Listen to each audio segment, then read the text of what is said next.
Ngày xưa, ở một vương quốc xinh đẹp do một vị vua nhân hậu trị vì. Nhà vua có vài cô con gái, tất cả bọn họ đều rất xinh đẹp, đặc biệt là cô con gái út, có nhan sắc tuyệt đẹp như một nàng tiên.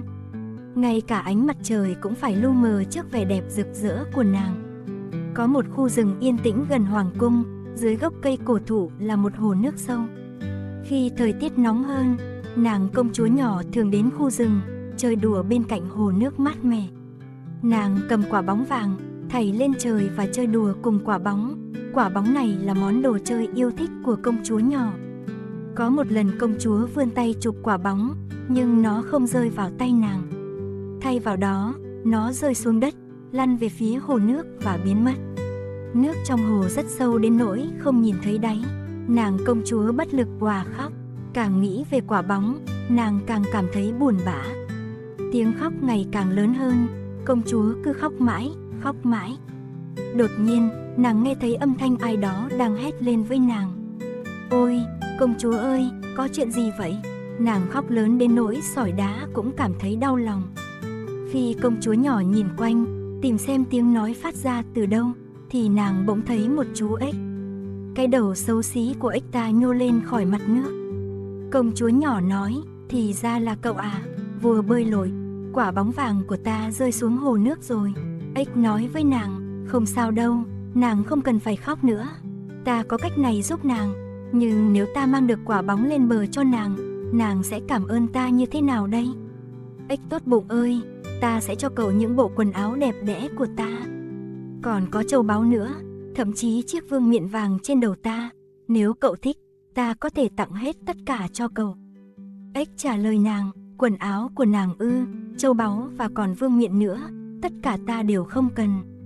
Tuy nhiên, nếu nàng thích ta muốn được trở thành bạn bè với nàng và chúng ta sẽ chơi cùng nhau. Khi ăn tối, ta muốn cùng ăn trên chiếc đĩa vàng của nàng, uống rượu từ trong ly nước của nàng. Buổi tối, chúng ta sẽ ngủ cùng nhau trên chiếc giường của nàng. Nếu như công chúa đồng ý, ta sẽ nhảy vào hồ nước và mang quả bóng vàng ra ngoài cho nàng. Được thôi, nếu cậu có thể lấy quả bóng của ta ra ngoài, ta sẽ đồng ý với tất cả yêu cầu của cậu. Nhưng trong lòng, nàng công chúa nhỏ nghĩ rằng, thật là một con ếch ngu ngốc và nhiều chuyện. Cậu chỉ xứng đáng ở trong hồ nước này và kêu ộp ộp cùng với đồng loại của cậu thôi. Làm sao cậu có thể trở thành bạn của con người được? Sau khi chú ếch nhận được lời hứa của công chúa, chú cắm đầu nhảy xuống nước và lặn sâu xuống hồ. Chẳng bao lâu sau, chú tìm được quả bóng vàng của nàng công chúa và đưa ra ngoài. Chú đặt quả bóng lên bãi cỏ. Ngay khi nàng công chúa nhìn thấy món đồ chơi yêu thích, chưa nói đến việc nàng đã vui vẻ như thế nào, nàng lập tức nhặt quả bóng lên và bỏ chạy. Chờ ta với, chú ếch gọi nàng, hãy mang ta đi cùng với, ta không thể chạy nhanh như nàng được. Nhưng dù ếch ta có hét to cỡ nào, thì nàng công chúa vẫn bỏ chạy một mạch, không quay đầu lại và quên tất cả mọi thứ về chú ếch tội nghiệp. Ngày hôm sau, lúc công chúa đang ngồi dùng bữa trên chiếc đĩa vàng của mình cùng với đức vua và quần thần, nàng nghe thấy có tiếng gì đó đang bước lên bậc thang đá cẩm thạch. Nó nhảy lên và gõ cửa ầm ĩ. Công chúa nhỏ ơi, mau ra mở cửa cho ta nào. Công chúa nhỏ vội chạy ra ngoài mở cửa. Khi nhìn thấy chú ếch đang ngồi trước cửa, thì ngay lập tức nàng đóng lại thật chặt. Trở về chỗ ngồi, nàng bỗng cảm thấy sợ hãi. Đức vua thấy con mình hoảng sợ thì hỏi nàng, con đang sợ gì thế? Có phải bên ngoài có một tên khổng lồ đang chờ để bắt con đi không? Công chúa nhỏ đáp lời, không phải đâu cha ơi, không có người khổng lồ nào hết, chỉ có một con ếch xấu xí thôi.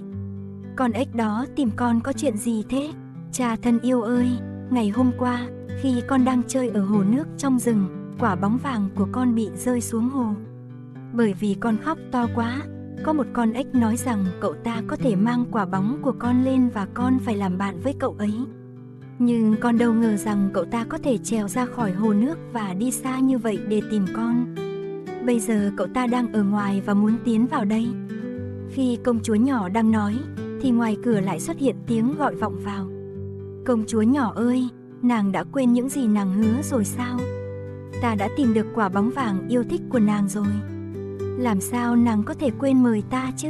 Sau khi nghe xong, nhà vua nói với công chúa nhỏ, Con nên thực hiện lời hứa của mình, đi ra và mở cửa cho cậu ta vào đi. Công chúa nhỏ ra ngoài và mở cửa. Chú ếch tiến vào và nhảy theo từng bước chân của nàng cho đến khi họ tới chỗ ngồi của công chúa. Cậu ta nói, hãy để ta ngồi kế bên nàng. Dù công chúa nhỏ rất không muốn, nhưng nhà vua lại nói nàng làm theo những gì chú ếch nói. Vì vậy, nàng phải bế chú ếch lên và đặt cậu ta ngồi trên ghế. Nhưng chú ếch vẫn chưa hài lòng, cậu ta nói muốn ngồi trên bàn ăn. Sau khi đã lên được bàn ăn, cậu nói với công chúa nhỏ, hãy đẩy chiếc đĩa vàng của nàng lại đây để chúng ta ăn chung nào. Công chúa hiển nhiên rất không hài lòng, nhưng nàng buộc phải làm như vậy. Ếch ta ăn rất ngon miệng, nhưng công chúa nhỏ thì chẳng có chút khẩu vị gì. Cuối cùng, ếch nói, ta no rồi, hãy đưa ta về phòng, đặt ta lên giường của nàng, hai chúng ta sẽ cùng nhau nghỉ ngơi. Nàng công chúa lạnh lùng nhìn chú ếch, nàng thậm chí còn không muốn chạm vào chú ta nữa. Khi nghe thấy mình phải ngủ cùng chú ếch trên chiếc giường sạch sẽ gọn gàng của mình, công chúa bật khóc. Nhà vua nhìn thấy công chúa nhỏ làm như vậy, tức giận nói với nàng, người nào giúp con lúc con đang đau khổ thì sau đó không nên bị coi thường, dù đó có là bất kỳ ai. Và thế là, công chúa nhỏ nhặt chú ếch lên bàn tay và đưa ếch ta lên lầu, đặt chú ta vào một góc giường.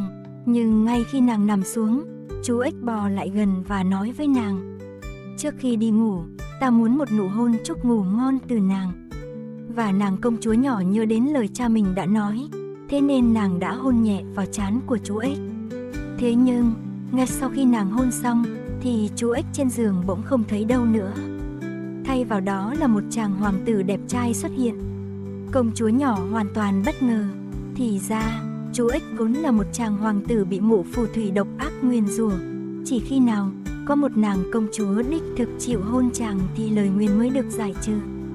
Hoàng tử và nàng công chúa ngay lập tức phải lòng nhau, và thề theo nguyện vọng của nhà vua, họ cùng nhau trở về vương quốc của chàng hoàng tử trên cỗ xe ngựa lộng lẫy. Họ cùng nhau tổ chức một hôn lễ thật hoành tráng, sống hạnh phúc bên nhau mãi mãi.